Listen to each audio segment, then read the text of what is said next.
नमस्कार प्रेक्षकांनो, तुमचं सर्वांचं मनपूर्वक स्वागत आहे. चला तर मग सुरुवात करूया आजच्या रिव्ह्यूला, म्हणजेच 5 जानेवारीच्या रिव्ह्यूला. ठरलं तर मागचा आजचा एपिसोड खूप उशिरा आला, त्यामुळे रिव्ह्यू द्यायला पण उशीर झाला आहे. चला तर मग आता पटकन सुरुवात करूया. सुभेदारांच्या घरी सगळे बसलेले असतात सकाळच्या वेळेला. त्याच वेळेला गेट टुगेदरचा विचार चालू असतो सगळ्यांना, नवीन काय करता येईल. तेव्हाच कल्पना काकू पण तयार होतात आणि त्या म्हणतात सायलीला, सायली ठीक आहे, आपण सगळा कार्यक्रम ठरल्यानुसारच करूया. तितक्यात तिथे अर्जुन येतो, तर सायली तिथून उठून निघून जाते. ती म्हणते मी अस्मिताताईंना भेटून आली. ती पूर्णपणे अर्जुनला इग्नोर करते आणि तिथून निघून जाते. तर दुसरीकडे आपल्याला प्रिया बाहेर जाताना दिसते. तर तिला लगेच पूर्ण आजी आवाज देऊन विचारतात, बाहेर जाताना काही सांगायची पद्धत आहे का नाही, कारण तू आता अश्विनबरोबर पण खोटं बोलायला लागली आहे. लगेच प्रिया म्हणते कधी. तेव्हा पूर्ण आजी म्हणतात, तुला काय वाटतं, मी घरी नव्हती म्हणजे मला माहीत नाही का घरी काय चाललंय काय नाही. जेवताना पण तू सचिनला किती काय काय बोलत होती, तू कुठे चुकला कुठे नाही आम्हाला सगळं आठवण करून देत होती, पण तुला एवढंही वाटलं नाही अस्मिताला हे सगळं ऐकून त्रास होतोय. आम्ही अस्मितासाठी शांत बसलो होतो ना सगळे. तेव्हा जी चुकी तू केली आता त्याची शिक्षा तुला भेटेल. तेव्हा प्रिया लगेच म्हणते शिक्षा. पूर्ण आजी म्हणतात हो, आज संध्याकाळी गेट टुगेदर आहे, तेव्हा पूर्ण घर झाडून पुसून काढायचं आहे तू. लगेच प्रिया म्हणते हे मी करायचं आहे. तेव्हा पूर्ण आजी म्हणतात हो तू. लगेच प्रिया म्हणते अगं ते केलं असतं, पण मी महत्त्वाच्या कामासाठी बाहेर निघाले ना. तेव्हा प्रिया म्हणते विमललाच करू दे ना पूर्ण आजी. तेव्हा आजी म्हणतात की मी तुला विचारत नाही कोणी करायचं आहे, मी तुला सांगते, आणि जर का कुठे घाण राहिली तर पूर्ण घर पुन्हा साफ करायला लावेल मी तुला. आणि विमलला आवाज देतात आणि म्हणतात की हिला झाडू आणि फरची पुसायचा कपडा दे, आज घर ही साफ करणार आहे. विमल लगेच म्हणते हो आत्ता आणते आजी. विमल कपडा आणि बादली घेऊन येते आणि तिथून निघून जाते. आणि प्रिया लगेच मनातल्या मनात विचार करते सर्वात आधी या म्हातारीलाच धुवून काढलं पाहिजे. तर लगेच आपल्याला दुसरीकडे सीन बघायला मिळतो. सुमन काकू कपाटामध्ये कपडे काढत असतात. तेव्हा कपडे काढताना एक अंगठी खाली पडते. त्यांना लगेच वाटतं की ही अंगठी तर त्यांची नाही आहे, म्हणजे नागराज काकांची, तर मग दुसरं कोणाची असेल, महिपतची तर नसणार ना. त्यांना असंच मनातल्या मनात डाऊट येतो. तर त्या लगेच म्हणतात सायलीला फोन करून सांगितलं पाहिजे. त्या फोन करणार तितक्यात सायलीचाच कॉल येतो आणि ते सायलीला म्हणतात अगं मी तुलाच कॉल करणार होती. पण मग ते बोलणार तितक्यात सायली सांगते की आज संध्याकाळी गेट टुगेदरचा कार्यक्रम ठेवला आहे, तेव्हा तुम्ही चौघांनी पण या.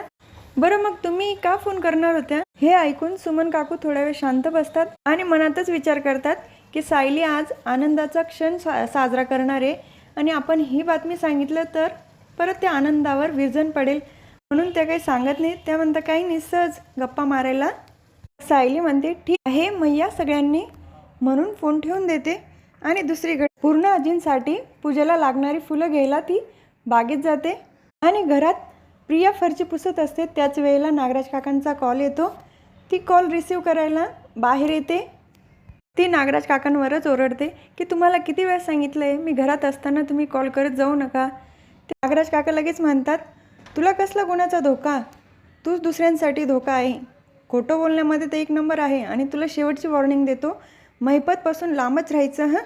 पुन्हा जर असा आगाऊपणा केला ना प्रिया, मग बघ मी काय करेल ते. तेव्हा प्रिया लगेच बोलते महिपतला किडनॅप करायचा प्लॅन आपण दोघांनी केला होता, पण तुम्ही काय केलं, मला अलगद बाजूला केलं आणि त्याला भलतीकडेच नेऊन लपवलं.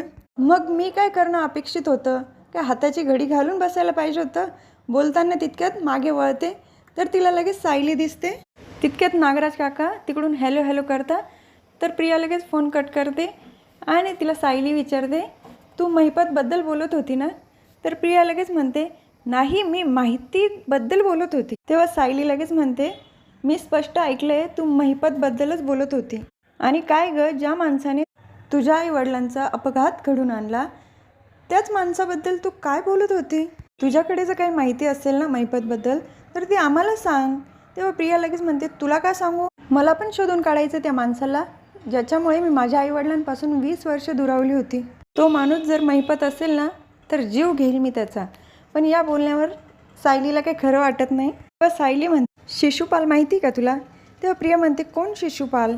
तेव्हा सायली म्हणते शिशुपालाला जी 100 अपराध केल्यानंतर शिक्षा झाली होती ना, पण ती शिक्षा सगळ्यांनी लक्षात ठेवली, तसं तुझ्या बाबतीत पण होणार आहे. तेव्हा प्रिया लगेच म्हणते तू मला धमकी देतेस. तेव्हा सायली म्हणते, नाही मी धमकी नाही देते, तू आजपर्यंत जे काही केलं आहे ना, तू या घरात अजून काय तुला माहिती आहे, कारण या घरातली माणसं इतके चांगली आहे ना, जर का तू या घराच्या शत्रूच्या संपर्कात असशील ना तर तू या घरात राहणार नाही, असं म्हणून तिथून सायली निघून जाते. त्यानंतर प्रिया पण घरात येते आणि कपडा उचलून ते टेबलवरची धूळ फटकायला लागते. तितक्यात ती धूळ तिथे उडत असते. तेव्हा सायली लगेच तिला म्हणते, तुला धूळ पुसायला लावली, उडवायला नाही. तेव्हा प्रिया लगेच म्हणते, मी माझं काम व्यवस्थितच करते, तेव्हा कोणी लुडबुड केली नाही तर चांगलंच होईल. तेव्हा पूर्ण आजी लगेच म्हणतात, अगं तुला ती फक्त सांगते व्यवस्थित काम कर, सांगणं म्हणजे लुडबुड करणं नव्हे, आणि पटकन कर, तुला स्टोर रूम आणि मागचं गार्डन तेही साफ करायचे. हे ऐकून प्रिया लगेच कामाला लागते. सायली आणि पूर्ण आजी दोघी एकमेकींकडे बघून स्माईल करतात. दुसरीकडे बघायला मिळतं की अस्मिता तिच्या रूममध्ये असते. सचिन परत तिची माफी मागायला तिथे रूममध्ये येतो, तर ती काही माफ करायला तयार नसते. तेव्हा तो म्हणतो, तू ऐकणारच नाही ना, तर जाऊ दे, तरी पण मी प्रयत्न करतच राहील. तिथेच उभा राहतो आणि मनात विचार करतो की आता अस्मिताचा राग घालवण्यासाठी गिफ्ट घ्यावं लागेल, पण गिफ्ट घ्यायला पण पैसे नाही माझ्याकडे. तर तो विचार करून लगेच बाहेर निघून जातो. बाहेर गेल्यानंतर साक्षीला कॉल करतो आणि तिला म्हणतो, सॉरी सॅम, तुला कॉल करायला वेळच नाही भेटला गं, एका फायनान्शियल क्रायसिसमध्ये अडकलो आहे गं. तेव्हा साक्षी म्हणते, काय झालं आहे? तेव्हा सचिन लगेच तिला म्हणतो, अगं बँकेमध्ये टेक्निकल इश्यू झाला आहे, तिथून ना माझ्या इथल्या अकाउंटमध्ये पैसेच ट्रान्सफर होत नाही आहे, आणि मी इकडचं अकाउंट जास्त वापरत नाही ना, त्यामुळे या अकाउंटमध्ये बॅलन्सच नाही आहे. मी कॉल केला होता, पण ते बँकेतले लोक बोलले की 4-5 दिवसात प्रॉब्लेम सॉल्व्ह होईल. तेव्हा साक्षी म्हणते, म्हणजे 4-5 दिवसांपर्यंत US मधल्या कुठल्याच बँकेतनं पैसे ट्रान्सफर नाही होणार. नंतर सचिन म्हणतो, काही नाही, मी काहीतरी मॅनेज करतो, पण मी कोणाकडे पैसे तरी कसे मागणार ना, मला आवडणार नाही ते, आणि इथं कोण आहे ना माझं मला पैसे देईल बॉस जवळचं. तेव्हा साक्षी म्हणते, तुला एकदाही वाटलं नाही की तू माझ्याकडे पैसे मागू शकतो आणि मीच ती जवळची व्यक्ती आहे?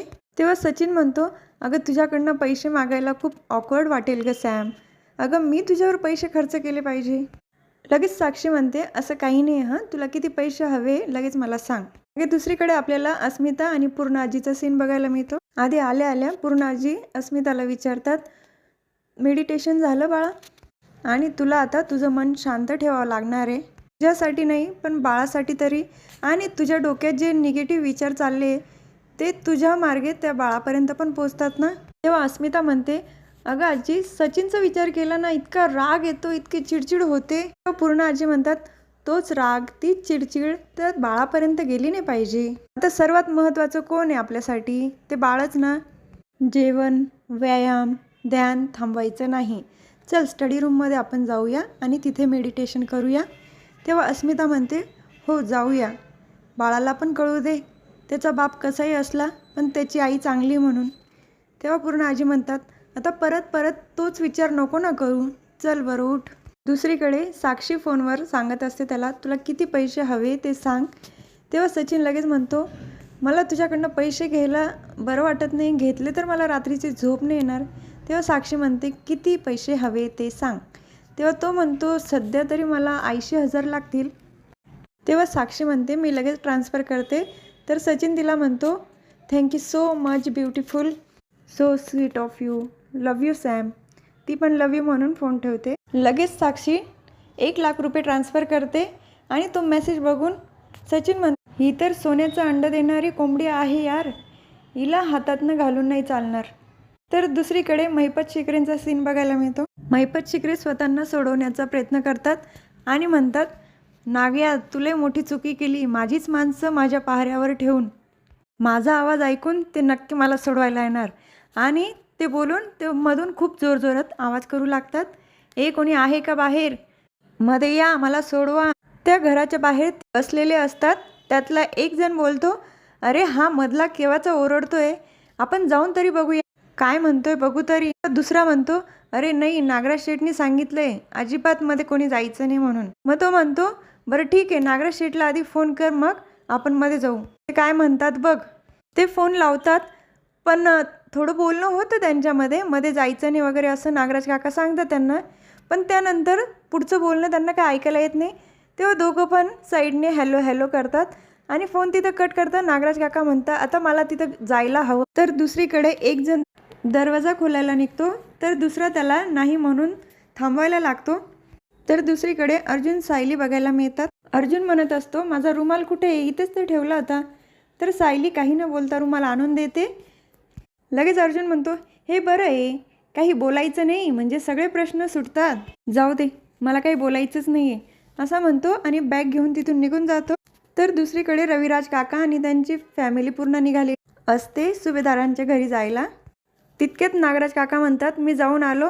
तेव्हा रविराज काका म्हणतात अरे आपल्याला जायचं आहे ना सुभेदारांच्या घरी, सुमन तू सांगितलं नव्हतं का याला. तेव्हा सुमन काकू म्हणते अहो भाऊजी मी सांगितलं होतं यांना. तर नागराज काका मित्राच्या आईची इमर्जन्सी म्हणून कारण सांगतात आणि तिथून निघायला लागतात. तितक्यात रविराज काका त्यांना थांबवतात. अरे आपली पण फॅमिली आहे, तुला वाटत नाही का पूर्ण आई आल्या आहे, मग त्यांना भेटलं पाहिजे. तेव्हा नागराज काका म्हणतात अरे हो वाटतं ना, पण आता मित्राची इमर्जन्सी ना तिकडं पण जायला पाहिजे. तितक्यात कॉल येतो आणि तो फोन रविराज काका हातात घेतात. हे बघून नागराज काका खूप घाबरतात. तर दुसरीकडे सायलीच्या रूममध्ये अर्जुनने सायलीसाठी ड्रेस ठेवलेला असतो आणि एका कागदावर लिहिलेलं असतं बायको हा ड्रेस तुला खूप छान दिसेल, आणि बाजूला फुलं पण ठेवलेली असतात. तर हा भाग इथेच संपतो. पुढील भागात बघायला मिळतं की नागराज काका महिपतजवळ आलेले असतात आणि तिथे सुमन काकू पण येतात. त्या म्हणतात हे सगळं सायलीला सांगायला हवं, त्या कॉल पण करतात. आधी तर ते सगळे केक कापण्यामध्ये बिझी असतात म्हणून फोनची रिंग सायलीला ऐकायला येत नाही, पण नंतर घेते. तेव्हा सुमन काकू तिला म्हणते मी जे सांगते ते नीट ऐक, आणि ते आपल्याला ऐकवलं नाही आहे. पण त्यानंतर सायलीला खूप मोठा धक्का बसतो आणि हा भाग इथेच संपतो. तर उद्या पुन्हा भेटूया ठरलं तर मागच्या पुढच्या रिव्ह्यूमध्ये. तुम्हाला माझा रिव्ह्यू आवडला असेल तर माझ्या व्हिडिओला लाईक करा, शेअर करा, सबस्क्राईब करा, बेल आयकॉन दाबायला विसरू नका. Tata bye and take care.